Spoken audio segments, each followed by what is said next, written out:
जय हिंद दोस्तों। आज के फ्रेश ज़बरदस्त औसम वीडियो में पूर्णिया एयरपोर्ट से कई सारे खबर आ रही है। इसके डेवलपमेंट्स को लेके एक एक करके सब सारे खबर पे हम आपको बताएंगे क्या डेवलपमेंट्स हुए हैं और साथ ही क्या शानदार आगाज़ किया है इस एयरपोर्ट ने।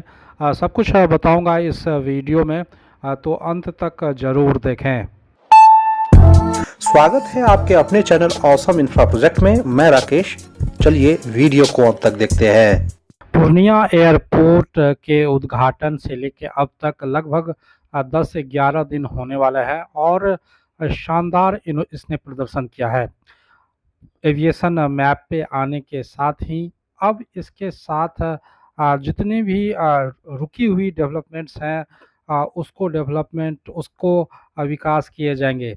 सबसे पहले आपको लास्ट वीडियो में मैंने आपको बता दिया था अप्रोच रोड या लास्ट माइल कनेक्टिविटी इस एयरपोर्ट से एयरलाइंस की टाइमिंग के मुताबिक शहर के चारों तरफ किया गया है, एक बहुत ही रिजनेबल प्राइस में। और इसके साथ ही जो दूसरा खबर ये है, जो इस पोर्टा केबिन जो टेम्पररी बिल्डिंग है, इसको नए सिरे से यानी कि परमानेंट टर्मिनल बिल्डिंग बनाने की प्रक्रिया भी शुरू कर दिया गया है। तो आप समझ सकते हैं इस एयरपोर्ट की कितना महत्वपूर्ण बात है और इस एयरपोर्ट को सरकार किस तरह से प्रमुखता से ले रही है। सीरियसली इस पे काम बैक टू बैक किए जा रहे हैं। सबसे पहले Purnia airport new civil enclave building 20 एकड़ के ज़मीन पे बनाया जाएगा और इसके लिए सरकार ने ईसी यानी कि इन्वायरमेंटल क्लियरेंस यानी कि एनजीटी द्वारा यहाँ पे कोई भी निर्माण किए जाते हैं तो उसके लिए लाइसेंस लेना ज़रूरी होता है, एनओसी लेना ज़रूरी होता है। इसके लिए अप्लाई किया गया है, यानी कि जल्दी ही 10 दिन हुआ नहीं इस एयरपोर्ट के टेम्पररी बिल्डिंग को स्टार्ट किए हुए। इसके परमानेंट बिल्डिंग बनाने की प्रक्रिया शुरू कर दिया गया है और क्षमता कितना है, 21 लाख पर एनम क्षमता के परमानेंट टर्मिनल बिल्डिंग लगभग 20,000 स्क्वायर मीटर का बनाया जाएगा, जिस पे पहले फेज के अंतर्गत 293 रुपये खर्च किए जाएंगे। और यहाँ से और यहीं जो जगह अभी टेम्पररी बिल्डिंग है इसी के दक्षिण साइड में बनाए जाएंगे और भव्य एयरपोर्ट बिल्डिंग बनाया जाएगा।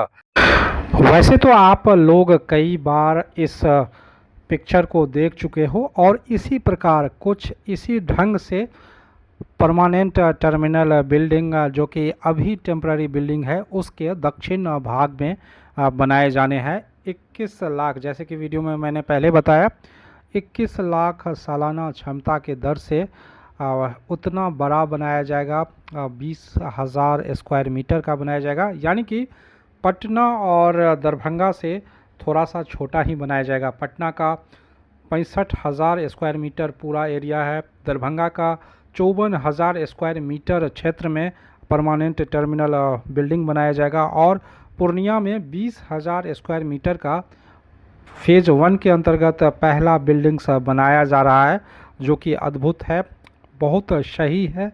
चूँकि इसको यहाँ पे ट्रैफिक को देखते हुए इसको अंजाम तक बढ़ाया जाएगा। जैसे ही ट्रैफिक और बढ़ाए जाएंगे तो फेज़ 2 के अंतर्गत हो सकता है और बड़ा सा बिल्डिंग यहाँ पे निर्माण किया जाए। अब पूर्णिया एयरपोर्ट पे 7 दिन फ़्लाइट की सर्विसेज जारी रहेंगी।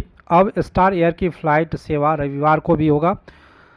अब स्टार एयर अहमदाबाद पूर्णिया कोलकाता और कोलकाता पूर्णिया अहमदाबाद मार्ग पर सोमवार, मंगलवार, गुरुवार और रविवार को उड़ान संचालित करेगी, यानी कि 4 दिन इसके और 3 दिन इंडिगो के, 7 दिन यहाँ पे सर्विसेज शुरू किए जाएंगे, जो कि एक अच्छी खबर है। और ये कहीं ना कहीं पूर्णिया एयरपोर्ट के ऑफिशियल एक्स हैंडल की तरफ से ये कहा गया है, जो यहाँ पे 7 दिन की सर्विसेज होंगी। तो किसी को भी अगर आना हो वीक में किसी भी दिन आप पूर्णिया पहुँच सकते हैं। जो नेक्स्ट डेवलपमेंट है उसके एक लोकेशन को लेकर है। हमें पता है 29 अक्टूबर से दिल्ली और पूर्णिया के बीच इंडिगो की विमान सेवा शुरू किया जाना है और इसी के तहत एक और लोकेशन सामने आ रहा है और वो लोकेशन बहुत अहम है। जानते हैं कहाँ से ये खबर है और क्यों इस शहर को पूर्णिया एयरपोर्ट से जोड़ने की कवायद किया जा रहा है। पूर्णिया शहर बिहार के एकदम पूर्वी भाग में अवस्थित है और इसको कहीं ना कहीं राजधानी तक आने में हवाई रूट का अगर डिस्टेंस देखें तो लगभग 350 किलोमीटर के आसपास है। तो यहाँ से पटना एक लोकेशन सामने आता है जहाँ से पूर्णिया एयरपोर्ट को कनेक्ट करने की प्रक्रिया सुना जा रहा है। मीडिया रिपोर्ट्स में आ रहे हैं जो हो सकता है पटना एयरपोर्ट से भी कनेक्टिविटी दिया जाए। अब ये तो होगा नहीं जो पटना और पूर्णिया के बीच केवल यहाँ पे एक सर्विस दिया जाए। ये फ़्लाइट कनेक्टिंग होंगे, चाहे तो पूर्णिया पटना मुंबई या पूर्णिया पटना दिल्ली या कोई और शहर, जैसे कि पूर्णिया पटना दिल्ली, पूर्णिया पटना मुंबई, पूर्णिया पटना बेंगलुरु, पूर्णिया पटना पुणे, पूर्णिया पटना हैदराबाद। इनमें से कोई एक शहर को इनडायरेक्ट जोड़ा जाए जिससे पूर्णिया वालों को पटना से सीधी कनेक्टिविटी मिल जाए। चूँकि डिस्टेंस इतना है जो सड़क मार्ग से जाने में समय लगता है, इसीलिए इसके जोड़ने की प्रक्रिया कहीं न कहीं इसको खोजा जा रहा है, एक्सप्लोर किया जा रहा है इस रूट के लिए। पूर्णिया एयरपोर्ट और कोलकाता के बीच कोलकाता एक हब के रूप में उभरा है और कहीं न कहीं जितने भी इंडिगो की कनेक्टिंग फ़्लाइट दिया गया है सारे के सारे कोलकाता से कनेक्टिंग प्रदान किया गया है। तो कोलकाता एक बहुत ही बड़ा हब के रूप में फ़िलहाल अभी तक ऑपरेशनल हब के रूप में पूर्णिया एयरपोर्ट के लिए एक केंद्र बना है। जैसे ही दिल्ली मुंबई को इस एयरपोर्ट के साथ सीधी कनेक्टिविटी दिया जाता है, आप देखेंगे दिल्ली और मुंबई में से एक पश्चिम और एक साउथ में हब बनेगा इंडिगो की फ़्लाइट की। तो जैसे ही इसको डोमेस्टिक अराइवल्स डोमेस्टिक के साथ कनेक्शन किया जाए और साथ ही इसको इंटरनेशनल बनाए जाने की चुनावी वर्ष में अभी से घोषणा कर दिया गया है। तो देखते हैं, ये सारे कुछ अपडेट हैं।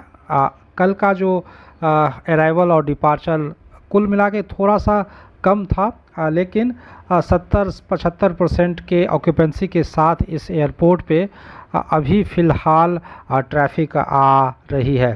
तो हम लगातार इस पे अपडेट देते रहेंगे। इस एयरपोर्ट में बहुत पोटेंशियल है और कहीं ना कहीं पूर्णिया के लिए ये एक गेम चेंजर डेवलपमेंट है।